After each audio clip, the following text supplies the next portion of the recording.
Yes, ni leo wala sio siku nyingine ya tarehe 29 leo mwezi wa 4 mwaka 2026 ambapo ligi naweza nikasema ni kombe la mapinduzi katika marashi ya Karafuu visiwani Zanzibar ndani ya uwanja wa Amani Complex. Miamba kutoka Tanzania bara Simba Sports Club dhidi ya Young Sports Club, Young Africans watakutana pale, wako live au sio bwana? Ilikuwa watu walikuwa wanakaa wanaisubiria sana hii dabi. Dabi imekuja na dabi mbili kwa mfululizo. Raha sio raha. Sasa tuma karata yako kwamba leo nani atatoboa, nani atanyanyua kwapa juu au sio? Leo kwapa zitanyanyuliwa na nani? Mnyama au Simba? Mnyama kuendeleza uteja au kukataa uteja? Na Young Africans kuendelea kuwa na kifua mbele ya mnyama mtani wake au la? Unatabiri vipi? Bwana, usisahau kwamba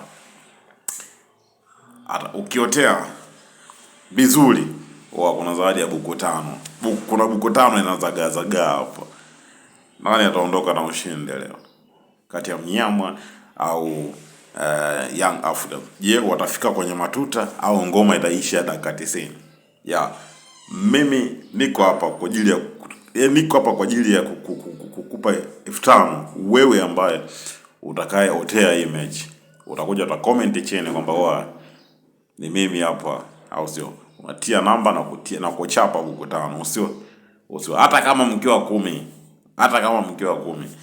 au sio bwana? Miamba iko pale na menyana. Ni raha kwa sababu dabi tutashuhudia mara mbili. Ligi ya Muungano, na kuwashukuru sana Zanzibar kwa sababu Zanzibar wametuletea hii burudani. Watanzania wenzetu wametuletea hii burudani ambayo tunaenda kuenjoy leo. Lakini ukiachana na burudani ya Zanzibar, tarehe 3 tena miamba iko live ndani ya NBC Premier League. Au sio bwana? Nani kuondoka leo na kombe? Naitwa Zulu 74.